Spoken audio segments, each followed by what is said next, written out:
నమస్తే స్టూడియోస్ కి స్వాగతం. బులెటిన్ల ముందుగా హెడ్లైన్స్. స్టాలిన్ కు హోంమంత్రి అమిత్ షా కీలక సూచనలు.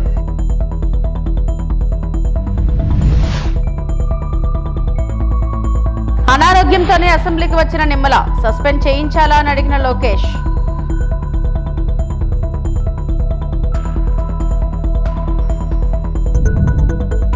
మౌనం వీడిన సింగర్ కల్పన.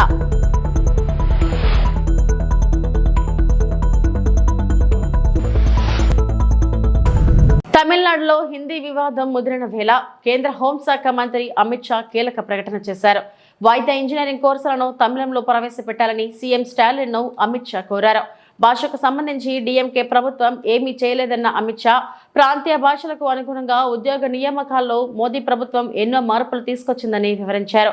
ఇప్పుడు సిఐఎస్ఎఫ్ అభ్యర్థులు తమిళంతో సహా వారి ప్రాంతీయ భాషల్లోనే పరీక్షలు రాసే వెసులుబాటును కల్పించామని తెలిపారు. తమిళనాడులో సిఐఎస్ఎఫ్ 56వ రైజింగ్ డే వేడుకల్లో పాల్గొన్న కేంద్ర హోంమంత్రి వైద్య ఇంజనీరింగ్ కోర్సులను తమిళంలో ప్రారంభిస్తే విద్యార్థులకు మేలు జరుగుతుందన్నారు. धन्यवाद महोदय। इसी क्रम में आज माननीय मुख्य अतिथि महोदय के कर कमलों द्वारा सीआईएसएफ एसएसजी नोएडा में जिम्नेजियम और पफ हॉल का भी उद्घाटन किया जाना है। महोदय कृपया रिमोट का बटन दबाकर जिम्नेजियम और पफ हॉल का ई लोकार्पण करने की कृपा करें। आदरणीय महोदय।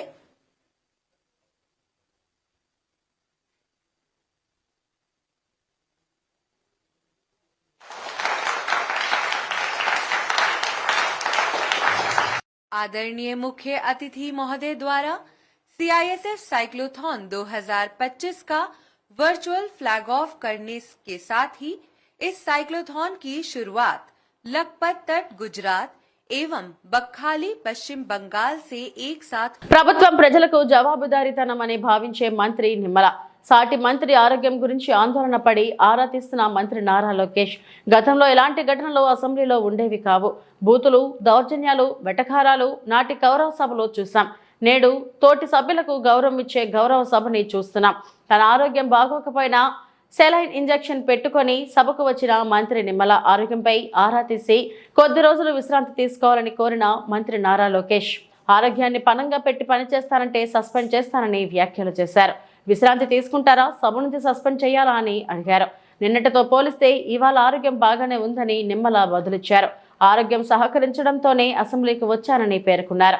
ప్రశాంత నిద్ర వల్లే ఆరోగ్యం కుదుటపడుతుందని నిమ్మలకు మంత్రి లోకేష్ సూచించారు. ఆయన విశ్రాంతి తీసుకునేలా రూలింగ్ ఇవ్వాలని డిప్యూటీ స్పీకర్ను కోరారు.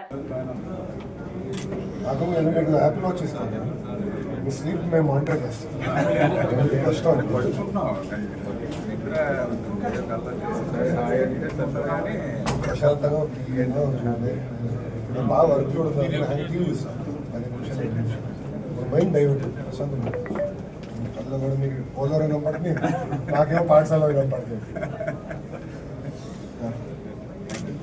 ఆ పనులు చేసేట బాధ్యత తీసుకుంటామని చెప్పి మీ ద్వారా తెలియజేస్తున్నాం. అది మీ ఆవేదనకి ఆయన ఆవేదన తోడైంది తప్ప తావరాకు మీద నీటి పొట్టుల సమాధానం రాలేదు. అంటే ఆర్థిక ఇబ్బందులు ఉన్నాయి కాబట్టి, బట్ అర్థం చేసుకున్నారు. హాస్పిటల్లో ఉన్నా సరే ప్రత్యేకంగా వచ్చారు. వీలైనంత తొందరగా పూర్తి చేయండి. క్వశ్చన్ నెంబర్ 520 నారా లోకేష్ గారు. డిప్యూటీ స్పీకర్ సార్, కొంచెం మంత్రి గారిని రెస్ట్ తీసుకోమని మీరు చెప్పాలి.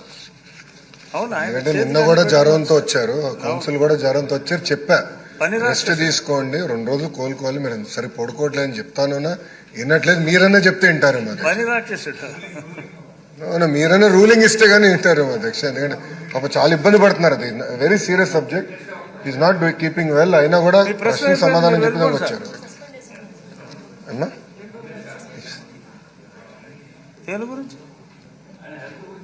చెప్పండి, చెప్పండి.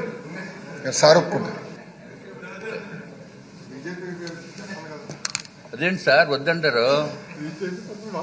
అత్యంత క్లిష్టమైన శాఖ మన గౌరవనీయులైన నిమ్మల రామానాయుడు గారు చేస్తున్నారు అధ్యక్ష.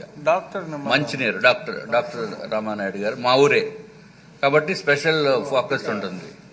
మా జిల్లా అధ్యక్ష, నేను పుట్టిన ఊరు పక్కనే వారి ఊరు. విశాఖ జిల్లా కాదు, నర్సాపూర్ దగ్గర మీ ఇది. కానీ ఆయనకి ఎన్నో సేవలు చేస్తున్నారు.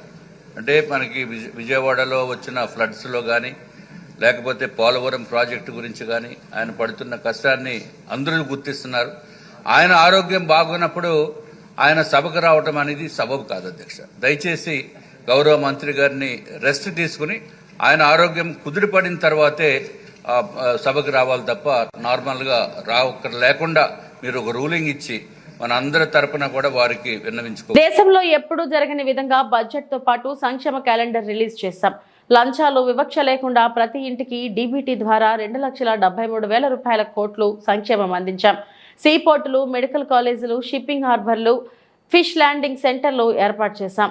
బిడ్డ పుట్టిన దగ్గర నుండి పండు ముసలితనం వరకు అన్ని దశల్లోనూ అండగా నిలిచిన ప్రభుత్వం మాదే అని వైఎస్ జగన్ వైఎస్ఆర్సీపీ అధ్యక్షులు పేర్కొన్నారు. ఆ రోజు ఒకవైపున సంక్షేమ కార్యక్రమాలన్నీ కూడా ఎప్పుడూ రాష్ట్ర చరిత్రలో జరగని విధంగా, ఎప్పుడూ చూడని విధంగా, దేశంలో కూడా బహుశా ఎప్పుడూ జరగని విధంగా సంక్షేమ క్యాలెండర్ అన్నది బడ్జెట్తో పాటు రిలీజ్ చేస్తూ క్రమం తప్పకుండా ప్రతి ఏడాది లంచాలు లేకుండా, వివక్ష లేకుండా ప్రతి ఇంటికి 2,73,000 కోట్ల రూపాయల డీబీటీ ద్వారా వైఎస్ఆర్సీపీ ప్రభుత్వ హయాంలో ఒకవైపున ఇస్తూనే మరోవైపున ఎప్పుడూ చూడని విధంగా రాష్ట్రంలో ప్రగతి చూపించాం. 4 సీపోర్ట్లు యుద్ధ ప్రాతిపదికన కట్టడం మొదలెట్టాం. 17 కొత్త మెడికల్ కాలేజీలు రాష్ట్ర చరిత్రలో ఎప్పుడు జరగని విధంగా అడుగులు వేయడం మొదలెట్టాయి. అందులో 5 అప్పటికే కంప్లీట్ అయిపోయాయి. సీపోర్ట్లు కూడా కట్టే 4 పోర్ట్లలో 1 ప్రైవేటు, మిగతా 3 రాష్ట్ర ప్రభుత్వం కట్టే పోర్ట్లు. మా ప్రభుత్వంలో ఉండగానే రామాయపట్నం పోర్టు అయితే దాదాపుగా 70% అయిపోయింది అప్పటికి. మిగిలిన మచిలీపట్నం పోర్టు, మిగిలిన మూలపేట పోర్టు, శ్రీకాకుళంలో ఉన్న పోర్టులు దాదాపు 30% దగ్గర కూడా అయిపోయింది. 17 మెడికల్ కాలేజీలలో మా హయాంలో 5 మెడికల్ కాలేజ్ ఇనాగ్రేట్ కూడా చేసినాం. మిగిలినటి వార్ ఫుటింగ్ బేసిస్ మీద పనులు జరుగుతూ ఉన్న పరిస్థితి. 10 ఫిషింగ్ హార్బర్లు, 6 ఫిష్ ల్యాండింగ్ సెంటర్లు, మొట్టమొదటిసారిగా దేశం మొత్తం మన వైపు చూసేట్టుగా ఎప్పుడు చూడని విధంగా టెక్నాలజీని, స్కిల్లింగ్ను పూర్తిగా అనుసంధానం చేసి పూర్తిగా ప్రజలకు చేరువ చేసిన పాలన ఏదైనా ఉంది అని అంటే అది వైఎస్ఆర్సీపీ ప్రయాణంలో జరిగింది. బిడ్డ పుట్టిన దగ్గర నుంచి పండు ముసలావిడ అయ్యేదాకా కూడా ప్రతి అవసరంలోనూ ఆ బిడ్డకు తోడుగా ఉండి ఆ బిడ్డకు ఏం కావాలనో, ఏ వయసులో ఏం కావాలనో చేయి పట్టుకొని నడిపించిన ప్రభుత్వం వైఎస్ఆర్సీపీ ప్రభుత్వం. ఆ పిల్లలు పుట్టినప్పటి నుంచి పుట్టిన వెంటనే డెలివరీ అయ్యేటప్పుడే ఆరోగ్య ఆసరా కింద 5,000 రూపాయలు చేతుల్లో పెట్టి ఆరోగ్య ఆసరా కింద పంపించే పరిస్థితి నుంచి, అక్కడ నుంచి మొదలెడితే పెళ్లి చేసేదానికి వైఎస్ఆర్ కళ్యాణమస్తు షాదీ తోఫాతో మొదలెడితే, పుట్టిన బిడ్డకు ఆ తర్వాత 5,000 రూపాయల ఆరోగ్య ఆసరాతో మొదలెడితే, ఆ పిల్లలను బడులకు పంపించడానికి ఆ తల్లికి అమ్మఒడితో ఇవ్వడం మొదలు పెడితే, ఆ తర్వాత తన కాళ్ళ మీద తాను నిలబడేట్టుగా తోడుగా నిలబడుతూ ఆ చెల్లెమ్మను ఒక వైఎస్ఆర్ ఆసరా, ఒక వైఎస్ఆర్ సున్నా వడ్డీ, ఓ వైఎస్ఆర్ చేయూత, వైఎస్ఆర్ కాపు నేస్తం, ఓ వైఎస్ఆర్ ఈబీసీ నేస్తం ద్వారా తమ కాళ్ళ మీద తాము నిలబడేట్టుగా అడుగులు ముందుకు వేశాం. ఐటీసీ, ప్రాక్టర్ గ్యాంబుల్, అమోల్ లాంటి సంస్థను తీసుకొని వచ్చి వాళ్ళందరికీ కూడా భాగస్వామ్యం చేసి వాళ్ళందరినీ కూడా ఆదాయాలు పెంచేట్టుగా తోడుగా నిలబడ్డాం. పండు వయసులో చంద్రబాబు నాయుడు హయాంలో 1,000 రూపాయలు పెన్షన్ ఉంటే 3,000 రూపాయలు పెన్షన్ పెంచుకుంటూ పోయి పండు వయసులో ఉన్న వృద్ధులకు అండగా ఉండే కార్యక్రమం చేసినాం. పిల్లలు చదివేదానికి పేదరికం అన్నది శాశ్వతంగా బయటపడాలి అని అంటే మంచి చదువులు ఆ పిల్లలకు అందుబాటులో ఉండాలి అని చెప్పి గ్లోబల్ వ్యవస్థలతో పోటీ పడే పరిస్థితిలోకి మన పిల్లలు రావాలి అనే సదుద్దేశంతో ఎప్పుడు చూడని విధంగా సంస్కరణలు తీసుకొచ్చాం. మొట్టమొదటిసారిగా స్కూళ్ళ గురించి పట్టించుకున్న పరిస్థితి ఎప్పుడైనా ఉంది అని అంటే అది వైఎస్ఆర్సీపీ ప్రభుత్వ హయాంలోనే. స్కూళ్ళన్నీ మొత్తం రూపురేఖలు మారాయి. నాడు నేడుతో పనులతో స్కూళ్ళు రూపురేఖలు మారాయి. మొట్టమొదటిసారిగా గవర్నమెంట్ బడులలోకి ఇంగ్లీష్ మీడియం వచ్చింది. మొట్టమొదటిసారిగా సిబిఎస్ఈ నుంచి ఏకంగా ఐబీ దాకా ప్రయాణానికి బాటలు పడ్డాయి. మొట్టమొదటిసారిగా 3వ తరగతి నుంచే ఆ పిల్లలకు టోఫుల్ యాజ్ అ పీరియడ్ కింద క్లాసులు చెప్పడం మొదలెట్టారు. మొట్టమొదటిసారిగా 3వ తరగతి నుంచే ఆ పిల్లలకు సబ్జెక్ట్ టీచర్ కాన్సెప్ట్ అందుబాటులోకి వచ్చింది. మొట్టమొదటిసారిగా ఆ పిల్లలకు బైలింగ్వల్ టెక్స్ట్ బుక్స్, ఒక పేజీ ఇంగ్లీషు మరో పేజీ తెలుగుతో టెక్స్ట్ బుక్లు అందుబాటు. జమ్మూ కాశ్మీర్ లో గత కొన్ని రోజులుగా భారీగా మంచు కురుస్తుంది. ఇటు బుధవారం సోన్ మార్గ్ లో ఏకంగా హిమపాతం కూడా సంభవించింది. పెద్ద ఎత్తున మంచు దూసుకురావడంతో స్థానికులు తీవ్ర భయాందోళనకు గురయ్యారు. ఇటు లద్దాఖ్ లోని శ్రీనగర్ లేహ్లడాక్ జాతీయ రహదారిపై మంచు దుప్పటి కమ్మేసింది. దీంతో ప్రత్యేక యంత్రాల సాయంతో మంచు తొలగింపు ఆపరేషన్ జరుగుతుంది.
Emmiganur municipal commissioner N Gangireddy ఈ రోజు గుడేకల్లు సమ్మర్ స్టోరేజ్ ట్యాంక్ ను పరిశీలించారు.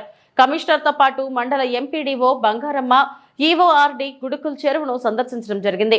ఈ సందర్భంగా మున్సిపల్ కమిషనర్ గంగిరెడ్డి మాట్లాడుతూ ఎమిగినూరు గౌరవ శాసనసభ్యులు డాక్టర్ బివి జయనాగేశ్వరరెడ్డి ఆదేశాలతో గుడుకుల్ చెరువు నీరు కలుషితం కాకుండా ఊరి ప్రజలు అవసరార్థం ఒక నూతన డ్రైన్ నిర్మాణానికి ప్రతిపాదనలు సిద్ధం చేయడం జరిగింది.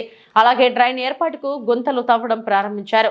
వేసవికాలంలో ఎమిగినూరు పట్టణంలో త్రాగునీటికి ఇబ్బందులు కలగకుండా ముందస్తు చర్యలు తీసుకుంటున్నామని, ఈ మేరకు పట్టణంలో త్రాగునీటి సమస్యలు తలెత్తకుండా గుడేకల్లు సమ్మర్ స్టోరేజ్ నందు నీటి నిల్వ పుష్కలంగా ఉండేందుకు చర్యలు తీసుకోవడం జరుగుతుందని, పట్టణ ప్రజలు నీటిని వృధా కాకుండా చూసుకోవాలని ఎమిగినూరు మున్సిపల్ కమిషనర్ గంగిరెడ్డి స్పష్టం చేశారు.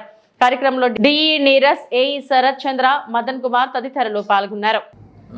వెరీ గుడ్ ఆఫ్టర్నూన్ అండి. ఎమిగినూరు ప్రజలందరికీ దాహార్తి తీర్చే దానిలో భాగంగా గుడికల్ రిజర్వాయర్ను ఈరోజు మా మున్సిపల్ డిఈ గారు, ఏఈ గారిని, అదేవిధంగా ఎంపీడీఓ, ఈఓఆర్డీతో కలిసి ఇన్స్పెక్ట్ చేయడం జరిగింది. దానిలో భాగంగా గుడికల్లో ఉన్నటువంటి ప్రజలు ఎవరైతే ఉన్నారో వాళ్ళు సల్లేజ్ అండ్ స్వేజ్ వాటర్ రెండు కూడా గుడికల్ రిజర్వాయర్లో కలపడం జరుగుతూ ఉంది. ఆ విధంగా కలపడం వల్ల నైట్రేట్స్ ప్లస్ వాటర్ కంటామినేషన్ జరిగే ఛాన్సెస్ ఉంది కనుక అవి గుర్తించి వాటిని ఇమీడియట్లీ అరెస్ట్ చేయించడం జరిగింది. ఫ్యూచర్లో అంటే నెక్స్ట్ 2 monthsలో రాబోయే వేసవిని దృష్టిలో పెట్టుకొని మనం ఎక్కడ కూడా వాటర్ను వేస్ట్ చేయకోకుండా వాటర్ నిల్వ చేసుకొని తర్వాత ఎక్కడ కూడా ప్రజలకు సురక్షితంగా ఉండేటువంటి మంచినీరుని సప్లై చేయాలనే దృఢ సంకల్పంతో మన ఎమ్మిగనూరు శాసనసభ్యులు ఇచ్చిన ఆదేశాల ప్రకారం మేము ఫాలోఅప్ చేస్తున్నాము. కాబట్టి ఎటువంటి కంటామినేషన్ లేకుండా మంచి సురక్షితమైన వాటర్ ఇవ్వడానికి ప్రయత్నం చేస్తున్నామని చెప్పి తెలియజేస్తున్నాం. కుటుంబంతో అన్యోన్యంగా ఉన్నానని, భర్తతో ఎలాంటి మనస్పర్ధలు లేవని గాయని కల్పన వెల్లడించింది. దయచేసి ప్రజలకు తప్పుడు సమాచారాన్ని నమ్మద్దని కోరింది. వృత్తిపరంగా ఒత్తిడి అధికమవడంతోనే కొన్నాళ్లుగా సరిగా నిద్ర పట్టడం లేదని తెలిపింది. తన భర్త కుమార్తెతో సంతోషంగా జీవిస్తున్నట్లు పేర్కొంది. 45 ఏళ్ల వయసులోనూ PhD లా చేస్తున్నట్టు చెప్పింది. సినీ గాయకులతో పాటు తన ఆరోగ్యం గురించి ఆరా తీసిన అందరికీ ధన్యవాదాలు చెబుతూనే త్వరలో పాటలతో అభిమానులను అలరిస్తారని వెల్లడించింది. పైన ఒక విషయం సర్క్యులేట్ అవుతుంది, దాని మీద ఒక క్లారిటీ ఇవ్వడానికి ఈ వీడియో నేను చేస్తున్నానండి. First of all I have to say I'm 45 years old. ఈ ఏజ్ లో నేను PhD చేస్తున్నాను, LLB చదువుకుంటున్నాను, అన్ని మా హస్బెండ్ ఎంకరేజ్మెంట్ వల్ల. సో చాలా విషయాలు చేస్తున్నాను. And for today's musical industry I'm trying to update my self. I'm trying to do different kinds of concerts. ఇవి అన్ని స్ట్రెస్ వల్ల నాకు అసలు నిద్ర పడట్లేదు. చాలా సంవత్సరాలు నిద్ర రాకుండా కష్టపడుతున్నాను. సో డాక్టర్ దగ్గర ఇన్సోమ్నియా ఇష్యూస్ కి ట్రీట్మెంట్ తీసుకునేటప్పుడు నాకు కొన్ని ప్రిస్క్రిప్షన్ ఇచ్చారు. ఆ ప్రిస్క్రిప్షన్ లో ఉన్న మెడిసిన్ ఆ పర్టికులర్ డే డోసేజ్ కొంచెం ఎక్కువ తీసుకున్నాను కాబట్టి స్పృహ తప్పి అన్కాన్షియస్ పొజిషన్ కి స్టేట్ కి వెళ్లిపోయాను. తెలంగాణలో ఎక్కడా లేని విధంగా మొట్టమొదటిగా నిర్మల్ జిల్లాలో మహిళా పోలీసులతో పెట్రోలింగ్ వ్యవస్థ ఏర్పాటు చేశారు.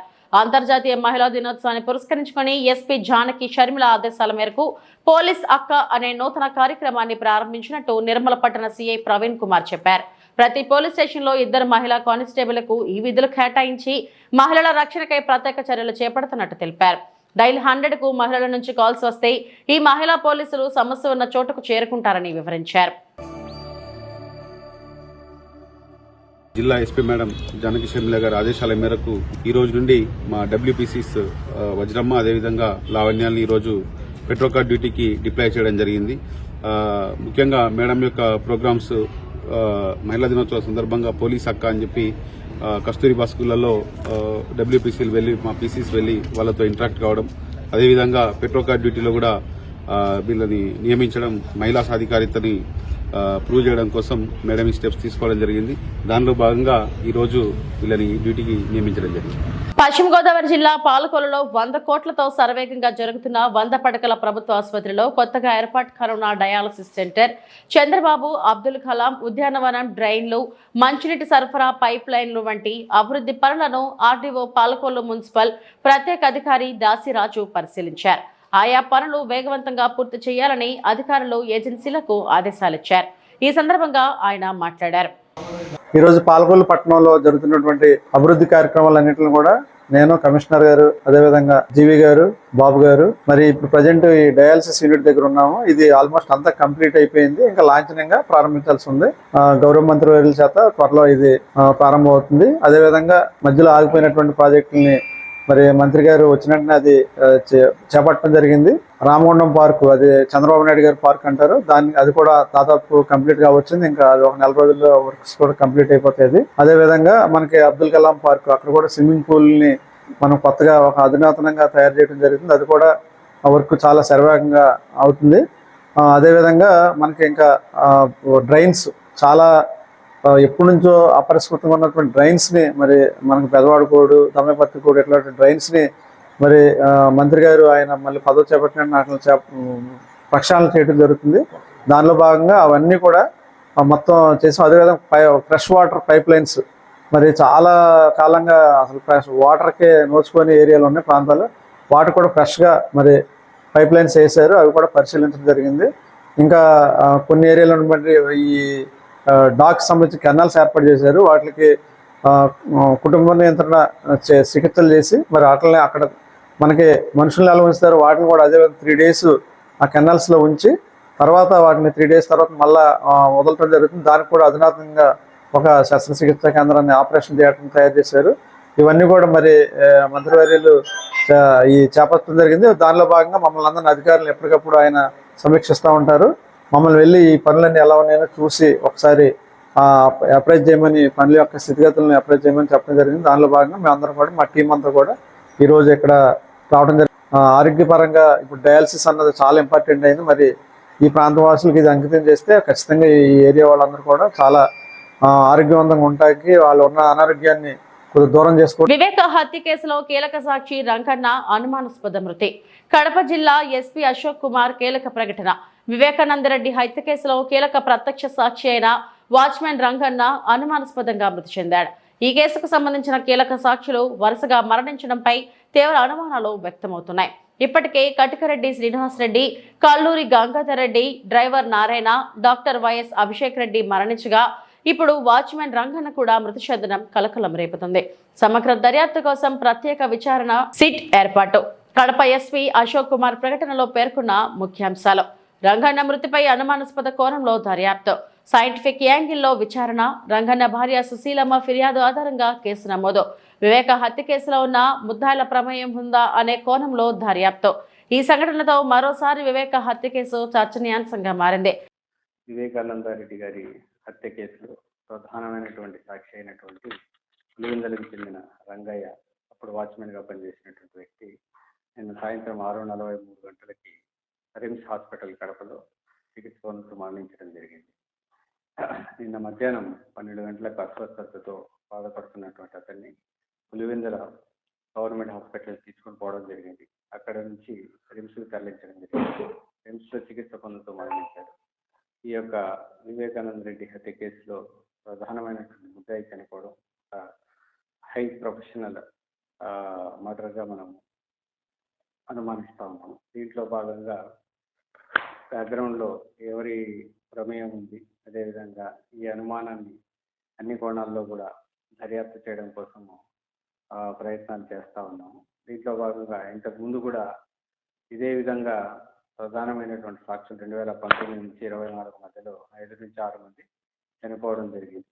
అందులో భాగంగా శంకర్ రెడ్డి 2019లో చనిపోవడం జరిగింది. అదేవిధంగా గంగాధర్ రెడ్డి 2022లో చనిపోవడం జరిగింది. వైఎస్ అభిషేక్ రెడ్డి 2024 సెప్టెంబర్లో చనిపోవడం జరిగింది. నారాయణ అనే వ్యక్తి చనిపోవడం జరిగింది. ఇప్పుడు రంగన్న 2025 మార్చిలో చనిపోవడం. ఇంతకు ముందు కూడా సాక్షులు చనిపోయిన క్రమంలో పోలీసులు వాళ్ళ చనిపోయారు, సిబిఐ వాళ్ళ ద్వారా చనిపోయారు అనేసి విధంగా అసత్య ప్రచారం చేస్తూ ఉన్నారు.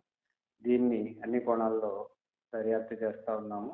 దీని వెనుక ఎవరున్నారు, ఎందుకు ఇలా చేస్తున్నారు, ఆ ప్రధానమైనటువంటి కేసులో భాగంగా దీన్ని కప్పిపుచ్చే ప్రయత్నాలు ఏమైనా జరుగుతున్నాయా అనే అన్ని కోణాల్లో కూడా ఈ కేసుని దర్యాప్తు చేయడం జరుగుతుంది.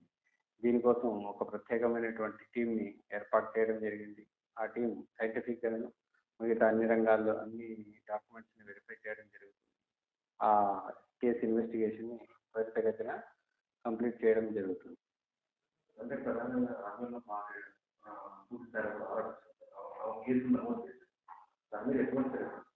ఆమె అనుమానాస్పద కేసు కింద కంప్లైంట్ ఇవ్వడం జరిగింది. ఆమె కేసును బేస్ చేసుకొని అనుమానాస్పద మరణం కింద కేసు రిజిస్టర్ చేయడం జరిగింది. దీంట్లో వాస్తవాలన్నింటినీ కూడా అన్ని సైంటిఫిక్ యాంగిల్స్లో అనాలిసిస్ చేసి స్పెషల్ టీమ్తో అనాలిసిస్ చేసి బయటికి తీసుకురావడానికి ప్రయత్నం చేస్తాం. ఇప్పటి వరకు ఇంకా ఈరోజే పోస్ట్ మార్టం కంప్లీట్ అయింది. దాంట్లో ఉన్నటువంటి రిపోర్టుగా ఇంకా ఫర్దర్ ఇన్వెస్టిగేషన్ కంటిన్యూ అవుతుంది. దాన్ని క్షుణ్ణంగా మరింత నిశ్చితంగా లోతుగా దర్యాప్తును కంటిన్యూ చేయడం జరుగుతుంది.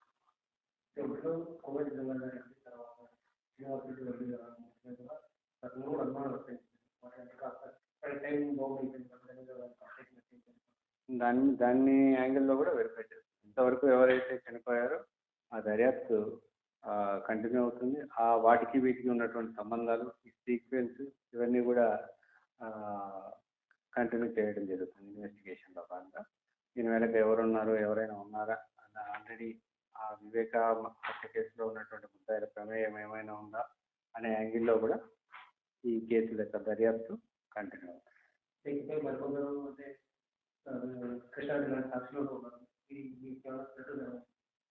ఎవరికైనా అలాంటి థ్రెట్ ఏదైనా ఉందంటే మేము సెక్యూరిటీ ఇవ్వడం జరుగుతుంది. ఇప్పుడు చనిపోయిన రంగన్న కూడా 2 PSOల్ని మనము ఇవ్వడం జరిగింది. అప్పటి నుంచి ఇప్పటి వరకు కంటిన్యూ అవుతుంది. ఇంకా ఇప్పుడు కూడా ఎవరికైనా అలాంటి థ్రెట్ ఉందని భావిస్తే ఖచ్చితంగా వాళ్ళకి అన్ని రకాల రక్షణ, సహకారం, సెక్యూరిటీ అందించడం జరుగుతుంది.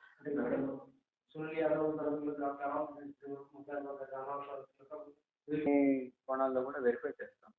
ఆ యాంగిల్స్ కూడా దీంట్లో ప్రధానంగా మనం కాబట్టి సాక్షులు ఎందుకు చనిపోతున్నారు, దీని వెనక ఏమైనా ఉందా, ఏ కారణాలతో చనిపోయారు, ఏ పరిస్థితుల్లో చనిపోయారు అనేటివి ఆరోగ్యకరమైనటువంటి కారణాల వెనుక 5 సంవత్సరాల్లో 5-6 మంది చనిపోవడం అనేటటువంటి ఒక విస్తుగొలిపే విషయంగా భావిస్తూ దర్యాప్తును కంటిన్యూ చేయడం.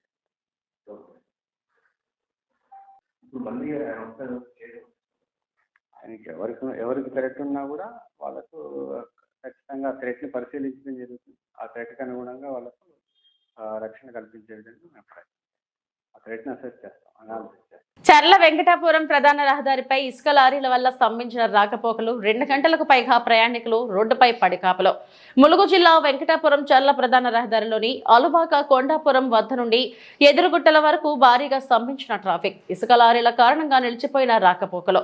గురువారం సాయంత్రం నుండి రాత్రి 9 గంటల వరకు కూడా ఇసుక లారీ వల్ల వే బ్రిడ్జ్ కొండాపురం గ్రామం నుండి నూరవీడు కాలనీ వరకు ట్రాఫిక్ జామ్. శ్రీరంగాపురం వే బ్రిడ్జ్ దగ్గర పడిగాపులు కాస్తున్న ఇసుక లారీలు స్తంభించిపోయిన రాకపోకలు, ప్రయాణికులు తీవ్ర ఇబ్బందులు. వృద్ధులు, పిల్లలు, మహిళలు ఆర్తనాదాలతో ప్రయాణికులు, వాహనదారులు ఆందోళన. తరచూ ప్రధాన రహదారిపై ఇసుక లారీల వల్ల అంతరాయం కలుగుతున్నా కానీ అధికారుల పర్యవేక్షణ మాత్రం శూన్యం. అధికారులు ఇసుక లారీలను ప్రధాన రహదారిపై నిలుపుదల చేయకుండా తగు చర్యలు తీసుకోవాలని ప్రయాణికులు, వాహనదారులు వాపోతున్నారు.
ఇవి ఇప్పటివరకు నా బులెటిన్ అప్డేట్స్. నమస్తే.